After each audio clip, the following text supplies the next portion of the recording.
मित्रों, माता लक्ष्मी ने स्वयं बताया है कि घर में रोज झाड़ू लगाने वाली औरतें अनजाने में कौन सा पाप कर बैठती हैं और कौन सी 3 तरह की झाड़ू भूल कर भी घर में नहीं रखनी चाहिए, वरना भयंकर गरीबी घर में आती है। घर में पड़ी एक साधारण सी झाड़ू भी आपके भाग्य को ऊपर उठा सकती है या फिर नीचे गिरा सकती है। मित्रों, शास्त्रों में झाड़ू को माता लक्ष्मी का रूप माना गया है।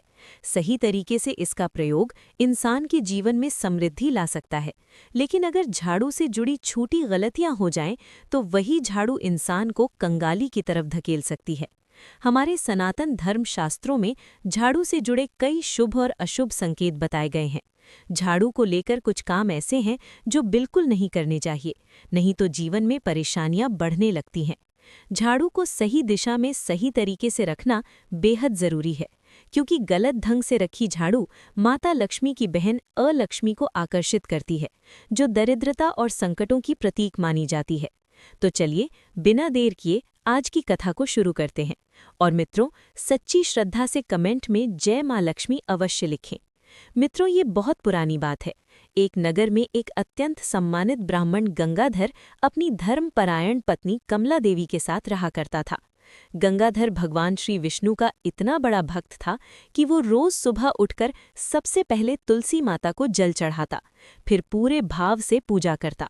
उसकी पत्नी कमला देवी भी उतनी ही सदाचारिणी, विनम्र और धर्मनिष्ठ थीं। दोनों का जीवन धन, सुख और सम्मान से भरा था, लेकिन एक ही कमी उन्हें हर क्षण भीतर से कचोटती रहती थी: संतान का अभाव। दोनों ने मन ही मन न जाने कितनी मन्नतें मांगी, अनगिनत बार भगवान के आगे सिर झुकाया, व्रत रखे, पूजा की, और फिर एक दिन उनकी प्रार्थनाएं सच हुई। घर में एक सुंदर कन्या ने जन्म लिया। माता पिता ने उसका नाम रखा प्रिया। प्रिया जन्म से ही दोनों की आंखों का तारा बन गई। कहते हैं कि शिव जी के सावन सोमवार के व्रत और अनेक मन्नतों के कारण उन्हें ये कन्या प्राप्त हुई थी, इसलिए वे उसे अपनी पलकें बिछाकर रखते थे। उसकी एक छोटी सी इच्छा भी अधूरी नहीं रहने देते थे। उसे देखकर ऐसा लगता था जैसे उसका जन्म किसी देवांगनाओं के घर हुआ हो। उधर गंगाधर की समृद्धि और प्रतिष्ठा की वो इकलौती वारिस थी। समय बीतता गया और प्रिया शुक्ल पक्ष के चांद जैसी निर्मल सुंदरता लेकर बड़ी होने लगी, लेकिन माता पिता की अत्यधिक प्रेम, दुलार और बिना रोक टोक के पालन ने उसे धीरे धीरे बिगाड़ दिया। उसका स्वभाव आलसी, चतुराई से भरा, कपटी, घमंडी और अभिमानी होता गया। वो छोटी छोटी बातों पर अपशब्द बोलती। परिवार के बड़े बुजुर्ग तो क्या, घर के नौकरों तक को अपमानित करने में उसे कोई हिचक नहीं होती थी। साफ सफाई से उसे इतनी नफरत थी कि उसने जीवन में कभी झाड़ू तक नहीं छुआ था। वक्त के साथ वो अपने माता पिता से भी अनाप शनाप मांगी करने लगी, हर बात पर हठ करने लगी। ब्राह्मण और उसकी पत्नी समझ नहीं पा रहे थे कि कहाँ गलती हो गई। उन्हें लगा शायद विवाह के बाद उसकी बुद्धि बदले और वो सुधर जाए। जब प्रिया 16 वर्ष की आयु की हुई तो गंगाधर ने उसके लिए अनेक धनवान, प्रतिष्ठित और संस्कारी घरानों से रिश्ते बुलवाए। लेकिन प्रिया का स्वभाव तो जैसे किसी तूफान की तरह चलता था। वो हर एक युवक का अपमान कर देती, किसी से उल्टी सीधी बातें कह देती, किसी का मजाक उड़ाती और कई बार तो छत से पानी डालकर दूल्हा बनने आए लड़कों को भगा देती थी। उसकी इन बचकानी लेकिन बेहद अहंकार भरी हरकतों ने पूरे नगर में उसकी अलग ही छवि बना दी थी। लोग उससे मिलना तो दूर, उसके घर के सामने से गुजरते समय भी डरने लगे थे। इसी कारण से अब गंगाधर और कमला देवी हर दिन चिंता और दुख में डूबे रहने लगे। उन्हें समझ नहीं आता था कि उनकी इतनी दुलारी बेटी कैसे इस हद तक बिगड़ गई। इसी भारी माहौल के बीच एक दिन ऐसा संयोग हुआ जिसने पूरे परिवार की दिशा ही बदल दी। एक दिन जब प्रिया अपनी सहेलियों के साथ वन में घूमने गई तो उसकी नज़र अचानक वन में रहने वाले एक अत्यंत गरीब ब्राह्मण युवक पर पड़ी। उस युवक का नाम हरिदास था। नाम के अनुरूप ही उसका स्वभाव गहरा, शांत, संयमित और विनम्र था। वो बुद्धिमान था, सभी शास्त्रों में निपुण था और भगवान विष्णु का अनन्य भक्त था। प्रतिदिन वो प्रातः स्नान कर तुलसी माता में जल अर्पित करता, फिर गांव के शिव मंदिर जाकर पूरे भक्ति भाव से पूजा करता। साधारण जीवन, सीधी राह और मन में असीम श्रद्धा, बस यही उसका आधार था। उसी समय जब प्रिया अपनी सहेलियों संग वन में टहल रही थी, उसकी नज़र अचानक हरिदास पर ठहर गई। उसे पहली बार कोई युवक इतना सादा फिर भी इतना आकर्षक लगा। उसके शांत चेहरे, सधे हुए व्यवहार और निर्मल व्यक्तित्व ने प्रिया के मन में कुछ ऐसा जगाया जिसे वो खुद भी नहीं समझ पाई। देखते ही देखते वो उसके रूप और स्वभाव पर मन से मोहित हो गई। अब क्या था, घर लौटते ही प्रिया ने अपने पिता से बिना कोई देर किए कहा, पिताजी, आपने मेरे लिए बहुत से धनवान प्रतिष्ठित वर देखे, लेकिन मेरा विवाह तो उसी ब्राह्मण युवक से होगा जिसे मैंने आज वन में देखा है, जो ब्राह्मणों के साथ पूजा के लिए जा रहा था। उसकी बात सुनकर गंगाधर और कमला देवी दोनों स्तब्ध रह गए। उन्हें अपनी बेटी के चुनाव पर आश्चर्य भी हुआ और चिंता भी, लेकिन बेटी की खुशी के आगे उन्होंने मन को शांत किया। अगले ही सुबह गंगाधर और उसकी बेटी उस युवक को देखने उसके वन स्थित कुटिया में पहुंचे। कुटिया की अत्यंत गरीबी देखकर गंगाधर का मन भीतर ही भीतर दहक गया, लेकिन बेटी की इच्छा को याद कर उन्होंने निर्णय किया कि पहले युवक को समझना जरूरी है। वे उसके पास गए और विनम्रता से बोले, हे विप्रवर, कृपया अपना पूरा परिचय दीजिए। तब हरिदास ने सरल मुस्कान के साथ कहा, आइए, आपका स्वागत है। मेरा नाम हरिदास है। मैं एक गरीब ब्राह्मण हूँ। मेरे घर में वृद्ध माता पिता हैं। मैं मंदिर में पूजा और सेवा करके अपना जीवन चलाता हूँ। कहिए, मैं आपकी क्या सहायता कर सकता हूँ? गंगाधर ने धीरे से कहा, हे विप्रवर, ये मेरी कन्या प्रिया है। ये आपको मन ही मन चाहती है और आपसे विवाह करना चाहती है। ये सुनकर गंगाधर चकित रह गया। उसने गंभीर स्वर में कहा, हे श्रेष्ठ, मुझे क्षमा करें, मैं और आपकी कन्या की योग्य नहीं हूँ। मेरे सामने आपका वैभव और हैसियत बहुत ऊंची है। कहीं आप हमारा मजाक तो नहीं बना रहे? मैं गरीब हूँ, मेरे पास धन नहीं है। मैं आपकी पुत्री को वो सुख और सुविधाएं नहीं दे सकूंगा जो वो आज भोग रही हैं। तब गंगाधर ने हरिदास को प्रेम से समझाया और कहा, चिंता मत करो बेटे, मैं तुम्हें और मेरी बेटी को इतनी संपत्ति दूंगा कि तुम दोनों आराम से अपना जीवन चला सको, कोई कष्ट नहीं आएगा। गंगाधर के इस आश्वासन और सरल भाव को देखकर ब्राह्मण हरिदास ने अंततः उनकी बात मान ली और फिर योग्य मुहूर्त देखकर प्रिया का विवाह गंगाधर से भव्य रीति से संपन्न कर दिया गया। मित्रों, विवाह के दिन जब सभी धार्मिक विधियां पूर्ण हो गईं, तो प्रिया की माँ ने उसे एक झाड़ू सौंपते हुए कहा, बेटी, इसे संभाल कर रखना। विवाह के समय घरेलू सामग्री के साथ झाड़ू देना शास्त्रों में बहुत शुभ माना गया है। इससे घर में सदा माता लक्ष्मी का वास होता है। ये समृद्धि और सौभाग्य का संकेत है। लेकिन प्रिया ने उस झाड़ू को बिना किसी आदर या महत्व के बस एक तरफ रख दिया, मानो उसका कोई मोल ही ना हो। सारी रस्में पूरी होने के बाद वो अपने ससुराल की ओर विदा हो गई। गंगाधर ने अपनी बेटी के सुख के लिए विवाह से पहले ही उसके लिए एक सुंदर नया घर बनवाया था। इसके अलावा उन्होंने हरिदास के लिए व्यापार बढ़ाने के उद्देश्य से एक किराना की दुकान भी शुरू करवा दी, ताकि आने वाले समय में उनका जीवन और व्यापार दोनों फले फूलें। शुरुआत के कुछ दिन प्रिया काफी प्रसन्न रही। वो अपने पति के साथ प्रेम और मधुरता से रहती रही, लेकिन ये सब ज्यादा समय तक नहीं चला। जल्द ही उसका असली स्वभाव उभरने लगा। आलस और घमंड उसके अंदर वैसे ही जड़ जमाए थे जैसे पहले थे। वो घर की साफ सफाई को तुच्छ समझती, किसी भी काम को हाथ नहीं लगाती। धीरे धीरे घर हर वक्त गंदगी से भरने लगा। खाने के बाद बर्तन घंटों घंटों तक वैसे ही पड़े रहते। घर के कोनों में मकड़ियों के जाले झूलने लगे, मानो वहां कोई रहता ही ना हो। फिर एक दिन हरिदास ने बड़ी ही नम्रता से उसे समझाते हुए कहा, प्रिया, एक पतिव्रता स्त्री को स्वच्छता से प्रेम होना चाहिए, उसे गृह कार्य में निपुण होना चाहिए। लेकिन तुम तो किसी भी काम में हाथ तक नहीं लगाती, ये ठीक नहीं है। इस पर प्रिया ने तुनक कर कहा, अजी छोड़िए, आप भी कैसी कैसी बातें करते रहते हैं। आज तक मैंने अपने मायके में कोई काम नहीं किया और आगे भी नहीं करूंगी। अगर आपको लगता है कि आपकी माँ को ज्यादा काम करना पड़ रहा है, तो मैं आज ही पिताजी से कह दूंगी कि 2-4 नौकर यहाँ भी भिजवा दें। वैसे भी ये सब कुछ मेरा ही है, तो मुझे काम क्यों करना पड़े? तब अपनी पत्नी की ऐसी कड़वी और अपमानजनक बातें सुनकर गंगाधर भीतर तक हिल गया। वो अवाक रह गया और उसके पास कहने के लिए कोई शब्द नहीं बचे। कभी उसने सोचा भी नहीं था कि उसकी पत्नी इतने घमंड और कठोरता से भरी होगी। उधर प्रिया की माँ भी कई बार उसे समझाती थी कि स्त्री को कैसे घर संभालना चाहिए, कैसे बड़ों का सम्मान करना चाहिए और कैसे अपने घर को स्वच्छ और सुखी बनाए रखना चाहिए। पर प्रिया पर किसी बात का कोई असर नहीं पड़ता था। वो वहीं की वहीं बनी रही। कुछ ही समय बाद ब्राह्मण हरिदास ने अपना छोटा सा व्यापार शुरू किया, लेकिन पत्नी की लापरवाही, घर की गंदगी और तनाव भरे माहौल ने उसके व्यापार पर बुरा असर डालना शुरू कर दिया। उसकी दुकान पर कोई आता ही नहीं था। जो कभी कभार पहुंच भी जाता, वो हरिदास के उदास चेहरे और थके हुए मन को देखकर चुपचाप वहां से आगे बढ़ जाता। इसी तरह दिन पर दिन बीतते जा रहे थे और हालात बद से बदतर होते जा रहे थे। फिर एक दिन ऐसा आया जब व्यापार के काम से हरिदास को किसी दूसरे नगर जाना था। वो सुबह सूर्य उगने से पहले ही उठ गया। किसी से कुछ कहे बिना उसने अपना सामान बांधा और बैलगाड़ी लेकर चुपचाप निकल पड़ा। मन भारी था, पर जिम्मेदारियों ने उसे आगे बढ़ने को मजबूर किया। उधर घर में सूर्योदय होते ही उसकी सास अपने पुराने झाड़ू से सफाई कर रही थी। वो वही झाड़ू थी जिसे वो अपने पुराने घर से बहुत संभाल कर लाई थी। वो मानती थी कि झाड़ू में माता लक्ष्मी का वास होता है और रोज झाड़ू लगाने वाली स्त्री पर लक्ष्मी कृपा बनाए रखती है। लेकिन बहू के कटु व्यवहार के कारण वो चुपचाप अपना काम करती रहती थी। उस दिन संयोग से प्रिया की नज़र उसकी सास के हाथ में पकड़े उस पुराने झाड़ू पर पड़ी। अचानक उसे याद आया कि विवाह के समय उसकी माँ ने शुभ संकेत के रूप में एक झाड़ू उसे भी दिया था।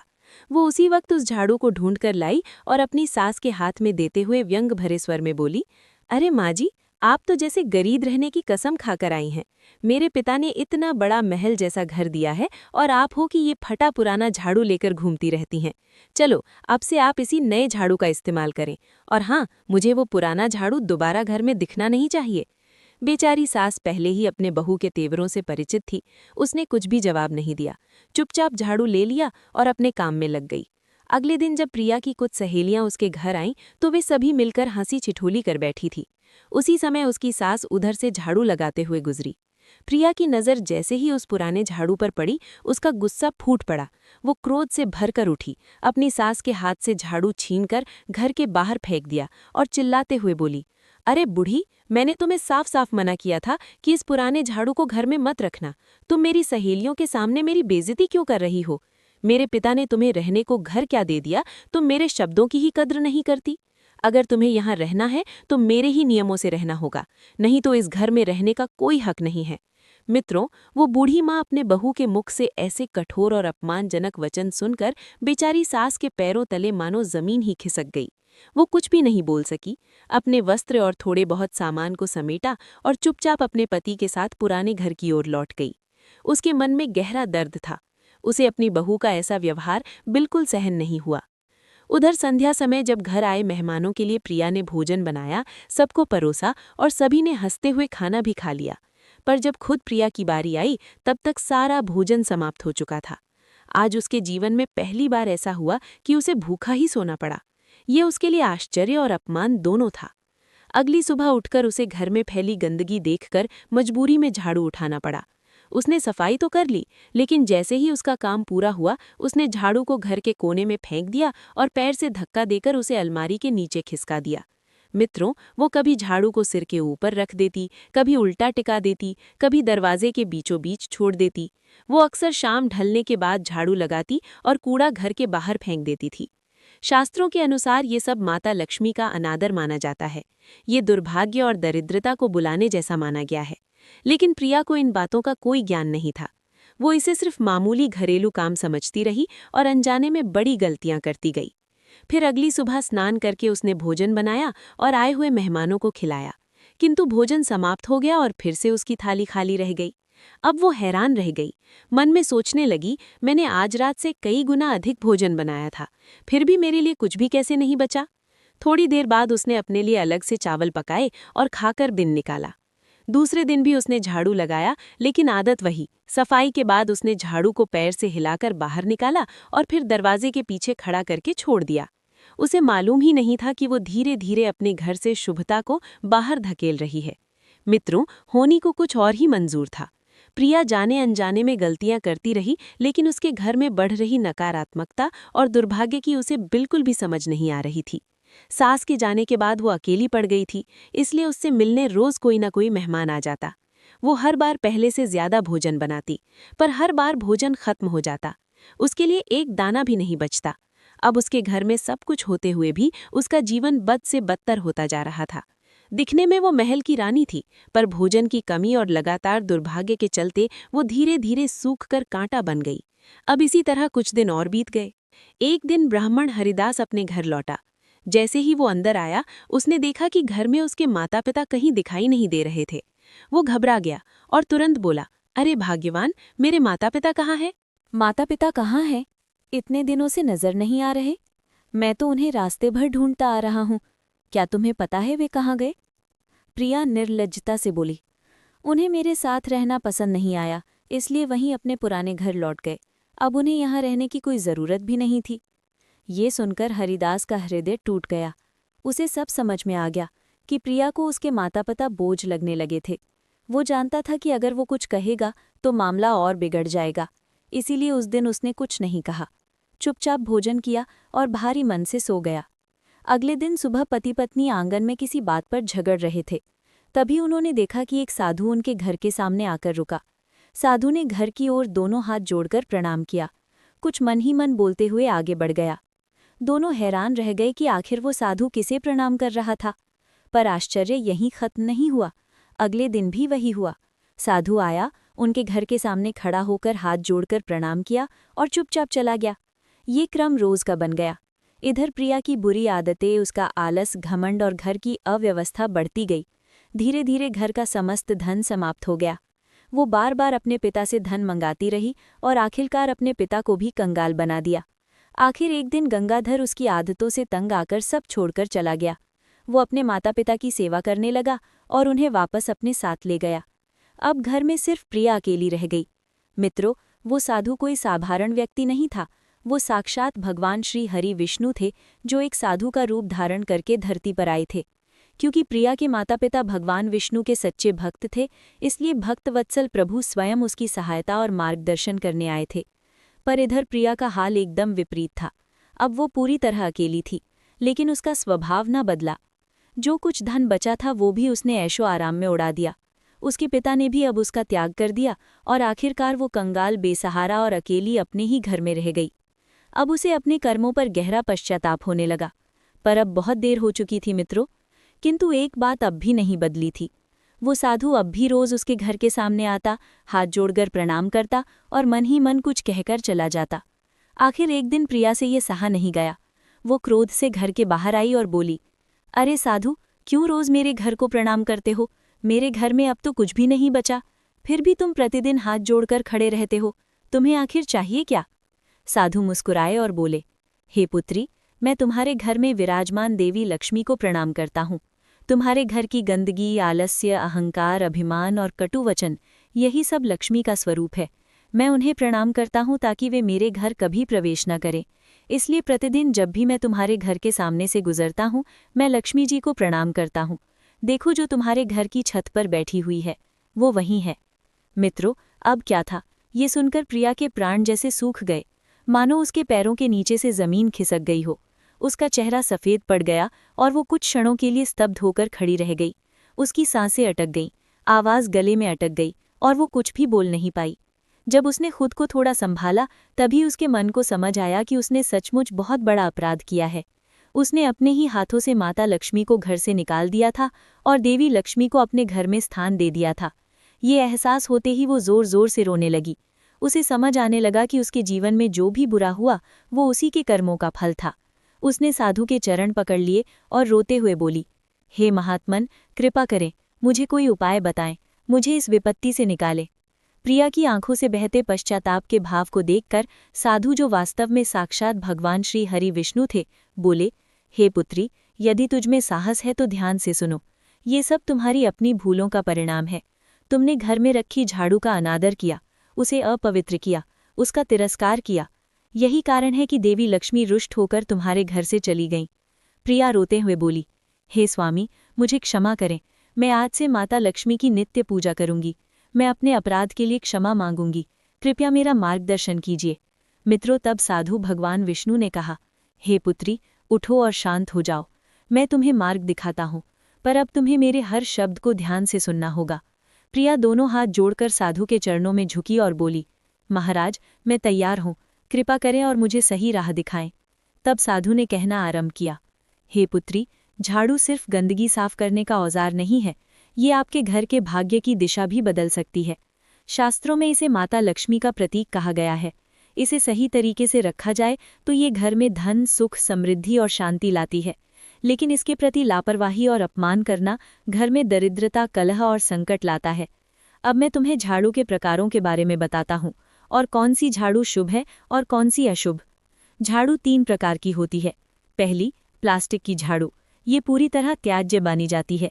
इसमें कोई धार्मिक ऊर्जा नहीं होती, इसलिए इसका उपयोग शुभ नहीं माना गया है। दूसरी, सीकों वाली झाड़ू। ये सबसे पवित्र और उपयुक्त मानी जाती है। इसे माता लक्ष्मी का वाहन भी कहा गया है। और तीसरा, फूल या सजावटी झाड़ू। ये केवल सजावट के काम आती है। इसे कभी भी सफाई के लिए उपयोग नहीं करना चाहिए। घर में सफाई के लिए हमेशा सिर्फ सीकों वाली झाड़ू का प्रयोग करना चाहिए, वो भी पूरी तरह प्राकृतिक हो। हे पुत्री, झाड़ू खरीदने का शुभ समय भी आपके भाग्य को प्रभावित करता है। झाड़ू खरीदने के लिए शनिवार, मंगलवार या रविवार यानी क्रूरवार को सबसे शुभ माना गया है। वहीं सोमवार, बुधवार, गुरुवार और शुक्रवार को झाड़ू खरीदना अशुभ होता है और इसे टालना चाहिए। दीपावली, अमावस्या, ग्रहण और पूर्णिमा जैसी पवित्र तिथियों पर झाड़ू खरीदना और उपयोग करना धन बढ़ाने वाला माना गया है। अब मैं तुम्हें बताता हूँ कि झाड़ू को घर में रखने की सही दिशा क्या है। ईशान कोण यानी उत्तर पूर्व दिशा में झाड़ू को कभी नहीं रखना चाहिए, क्योंकि ये पूजा स्थल होता है और यहाँ झाड़ू रखना देवताओं को प्रसन्न करता है। घर में झाड़ू रखने के लिए दक्षिण पश्चिम दिशा सबसे उत्तम मानी जाती है। ये नेतृत्व कोण है और घर के मुखिया की तरक्की का सूचक है। अब झाड़ू लगाने के समय और उसके प्रभाव को भी समझ लो। सुबह सूर्योदय से पहले का समय सबसे शुभ होता है। इस समय झाड़ू लगाने से घर से दरिद्रता, रोग, कष्ट और नकारात्मकता दूर होती है और माता लक्ष्मी प्रसन्न होती हैं। दोपहर का समय सामान्य होता है। इसमें ना तो विशेष लाभ होता है और ना ही कोई बड़ा नुकसान, इसलिए जरूरत के अनुसार ही सफाई करनी चाहिए। संध्या समय और सूर्यास्त के बाद झाड़ू लगाना अत्यंत अशुभ माना गया है। इस समय झाड़ू लगाने से लक्ष्मी जी घर छोड़ देती हैं, जिससे दरिद्रता और संकट बढ़ जाते हैं। ये रात्रि देवताओं का समय होता है और इसमें झाड़ू लगाना वर्जित बताया गया है। लेकिन अगर किसी मजबूरी में रात के समय झाड़ू लगाना ही पड़ जाए, जैसे दूध गिर जाए, कुछ टूट जाए या कोई दुर्घटना हो जाए, तो झाड़ू से गंदगी को सिर्फ एक जगह इकट्ठा कर लें। उसे रात में घर से बाहर हरगिज ना फेंकें। वो कचरा सूरज उगने के बाद ही बाहर डालना चाहिए, क्योंकि रात में कचरा बाहर निकालना लक्ष्मी जी के घर से जाने का संकेत माना गया है और इससे धन की हानि होती है। झाड़ू को कभी भी उल्टा या बिखरा हुआ नहीं छोड़ना चाहिए। इसे घर में सबसे कोने में ढककर सम्मान के साथ रखना चाहिए, ठीक वैसे जैसे माता लक्ष्मी का आदर किया जाता है। इसे बाहर आने जाने वाले लोगों की नज़रों से भी बचाकर रखना चाहिए। हे पुत्री, अब मैं तुम्हें और भी कुछ महत्वपूर्ण नियम बताता हूँ। तुम्हारे मन में ये प्रश्न जरूर आया होगा कि टूटी हुई झाड़ू का क्या करना चाहिए, तो ध्यान से सुनो। टूटी हुई झाड़ू को शनिवार के दिन ही घर से बाहर निकालना चाहिए। उसे कभी भी ईशान कोण, उत्तर पूर्व दिशा या पूजा स्थल में नहीं रखना चाहिए। फेंकने से पहले उसका सम्मान करना जरूरी है। उसे पैरों से मत छुओ, ना ही उसे ऐसे ही दिखावे में कहीं रख दो। हो सके तो उसे नदी में प्रवाहित कर दो या खेतों में डाल दो, ताकि वो अपवित्रता फैलाए बिना समाप्त हो जाए। अब ये ध्यानपूर्वक समझ लो कि झाड़ू लगाने का उचित समय कौन सा है। सुबह या दिन के समय झाड़ू लगाना शुभ माना जाता है, लेकिन सूर्यास्त के बाद, रात में या किसी के घर से जाने के तुरंत बाद झाड़ू लगाना अशुभ होता है। गुरुवार के दिन झाड़ू या पोछा लगाने से भी बचना चाहिए, क्योंकि इससे देवी लक्ष्मी रुष्ट होती हैं। कचरा सूर्यास्त के बाद घर से बाहर फेंकना भी वर्जित है। एक विशेष उपाय गुप्त दान का है। शुक्रवार, अमावस्या, ग्रहण या पूर्णिमा की सुबह करीब 4:30 बजे बिना किसी को बताए मंदिर में झाड़ू छोड़ना अत्यंत शुभ माना गया है। इससे लक्ष्मी कृपा का विशेष योग बनता है। दरवाजे पर रात में झाड़ू रखना नकारात्मक ऊर्जा को रोकता है, लेकिन सुबह उसे हटाकर छिपा कर रखना चाहिए। पोछे के पानी में समुद्री नमक मिलाना चाहिए, क्योंकि इससे घर की नकारात्मक ऊर्जा नष्ट होती है। अब झाड़ू से जुड़ी कुछ सावधानियां याद रखो। सबसे पहले झाड़ू को कभी भी खड़ा करके मत रखो। झाड़ू को पैर से मत छुओ और यदि गलती से छू जाए तो तुरंत माफी मांगकर झाड़ू को साफ कर लो। झाड़ू से किसी जानवर को मत मारो, विशेषकर गाय या बकरी को। किसी भी शुभ कार्य पर निकलने वाले व्यक्ति के तुरंत बाद झाड़ू न लगाओ, इससे दोष लगता है। ये सब सुनने के बाद प्रिया ने कहा, हे महाराज, मैं आपकी बहुत आभारी हूँ कि आपने मुझे झाड़ू से जुड़े इतने महत्वपूर्ण नियम बताए, लेकिन मैं कई दिनों से ठीक से भोजन नहीं कर पा रही हूँ। हर दिन मैं बहुत सा भोजन बनाती हूँ, पर जैसे ही मैं खाने बैठती हूँ सारा अन्न खत्म हो जाता है। ये किस कारण से हो रहा है? तब साधु रूपी भगवान विष्णु मंद मुस्कान के साथ बोले, हे कन्या, ये भी तुम्हारी ही भूलों का परिणाम है। सब कुछ होते हुए भी तुमने अपनी माँ समान सास को भोजन से वंचित रखा, उनकी गरीबी का उपहास किया और अंत में उन्हें घर से निकाल दिया। इसी कारण तुमसे देवी अन्नपूर्णा रुष्ट होकर चली गईं। तुमने कभी किसी याचक को दान नहीं दिया, कभी किसी की मदद नहीं की। सब कुछ तुम्हारे पास था, फिर भी तुमने केवल ऐशो आराम का जीवन चुना और दूसरों की भूख, पीड़ा और जरूरत को कभी महत्व नहीं दिया। तब हाथ जोड़कर प्रिया रोते हुए कहती है, हे स्वामी, कृपा करके मुझे इस दोष से मुक्त करें और मेरा मार्गदर्शन करें। तब महाराज बोले, हे पुत्री, तुम्हें हर दिन घर में भोजन बनाने से पहले माता अन्नपूर्णा का आवाहन करना चाहिए। उनकी पूजा करना, उनका स्मरण करना और उन्हें भोग लगाना चाहिए। आज तक तुमने ऐसा कुछ भी नहीं किया था, इसलिए उनके आशीर्वाद से तुम वंचित रह गई थी। प्रिया विनम्र भाव से पूछती है, हे महाराज, कृपा करके मुझे इस विषय में विस्तार से बताइए ताकि भविष्य में मैं कभी ऐसी गलती न करूं। महाराज फिर कहते हैं, हे पुत्री, ध्यानपूर्वक सुनो। देवी अन्नपूर्णा ही इस पूरे जगत के पालन पोषण का कार्य करती हैं। जब भी तुम भोजन बनाने जाओ, उनकी आराधना अवश्य करना। जो गृहस्थ प्रतिदिन माता अन्नपूर्णा का स्मरण करते हैं, उनके घर में अन्न और सुख की कभी कमी नहीं होती। प्रतिदिन आटा गोलते समय अपने दाएं हाथ की हथेली से आटे पर देवी अन्नपूर्णा की छवि बनानी चाहिए। फिर विनम्र भाव से ये मंत्र जपना चाहिए, ओम अन्नपूर्णे सदा पूर्णे शंकर प्राण वल्लभे ज्ञान वैराग्य सिद्धार्थम भिक्षम देही पार्वती। अर्थात, हे अन्नपूर्णा देवी, आप सदा पूर्ण रूप से परिपूर्ण हैं। आप भगवान शंकर की प्राण प्रिया हैं। हमें ज्ञान, वैराग्य और सिद्धि प्रदान करने हेतु कृपा करके भिक्षा दीजिए। आज हमारे हाथों से बनाए गए भोजन से सभी का पेट भर जाए। महाराज ने आगे कहा, सोमवार और शुक्रवार को माता अन्नपूर्णा का स्मरण विशेष फलदायक होता है। साथ ही प्रतिदिन भोजन बनाते समय एक रोटी या थोड़ा सा अन्न कुत्ते और गाय, कौवे और जरूरतमंदों के लिए अलग रख देना चाहिए। रसोई में स्वच्छता का विशेष ध्यान रखना चाहिए। इससे लक्ष्मी और अन्नपूर्णा दोनों का वास होता है। फिर महाराज ने कहा, हे कन्या, अब तुम जाओ, अपने पति और अपने सास ससुर के चरण पकड़कर क्षमा मांगो। वे तुम्हें अवश्य क्षमा कर देंगे और तुम्हें अपने जीवन की नई पवित्र शुरुआत का अवसर मिलेगा। तब प्रिया बार बार साधु को प्रणाम करती है और वहीं से अपने पति के पुराने घर की ओर निकल पड़ती है। वहां पहुंचकर वो कहती है, स्वामी, मुझे क्षमा कर दीजिए, ये सब मेरी ही गलती का परिणाम है। उसकी सास को उसके पश्चाताप भरी आंखें देखकर दया आ गई। उन्होंने कहा, हाँ बेटी, चलो हम तुम्हें माफ कर देते हैं और आज से हम सब साथ मिलकर रहेंगे। फिर वो हरिदास से कहती है, अरे हरिदास, चलो अब अपनी पत्नी का हाथ पकड़ लो और उसे माफ कर दो। इस बेचारी को अपने कर्मों पर सच्चा पश्चाताप हुआ है। संसार में सबसे बड़ा प्रायश्चित सच्चा पश्चाताप ही होता है। और इस तरह वे सभी एक साथ अपने नए घर लौट गए। अब प्रिया ने जैसे ही अपने घर में कदम रखा, सबसे पहले उसने झाड़ू की पूजा की। उसने झाड़ू पर हल्दी, कुमकुम लगाया और पूरे सम्मान के साथ उसे स्वीकार किया। उसके बाद वो रसोई में गई और साधु के बताए अनुसार माता अन्नपूर्णा की विधि विधान पूजा की। पूरी श्रद्धा के साथ भोजन तैयार किया। फिर सभी लोगों ने मिलकर उस भोजन का आनंद लिया। विशेष बात ये थी कि कई दिनों के बाद पहली बार प्रिया ने भरपेट भोजन किया। उसी क्षण उसे एहसास हुआ कि उसने अपने जीवन में कितनी बड़ी गलतियां की थी। अब उसके भीतर एक नई चेतना जागी। वो पतिव्रता, संयमी और गृह कार्य में निपुण स्त्री बन गई। हर दिन वो तुलसी माता में जल अर्पित करती, पूजा करती और सही समय पर घर की सफाई और झाड़ू लगाती थी। उसके मन से अभिमान मिट गया और विनम्रता ने जन्म लिया। तो मित्रों, इस कथा से हमें ये शिक्षा मिलती है कि घर में गंदगी, आलस्य, कटुवाणी और घमंड का वास हो तो देवी लक्ष्मी प्रवेश नहीं करती और जीवन में दुख, दरिद्रता तथा कष्ट बढ़ जाते हैं। इसलिए सदैव स्वच्छता, मधुर वाणी और विनम्रता को अपनाना चाहिए ताकि घर में माता लक्ष्मी और माता अन्नपूर्णा का स्थायी निवास बना रहे। मित्रों, आशा करते हैं कि आपको ये कथा अवश्य पसंद आई होगी। यदि पसंद आई हो तो कमेंट बॉक्स में जय माता लक्ष्मी की आवश्यक लिखना ताकि माता लक्ष्मी की कृपा आप सभी लोगों पर सदैव बनी रहे। और चैनल पर नए हैं तो सब्सक्राइब अवश्य कर लेना ताकि आप सभी लोगों को प्राचीन कथाएं और कहानी सबसे पहले प्राप्त हो सके। मित्रों, वीडियो को पूरा देखने के लिए आप सभी लोगों का धन्यवाद।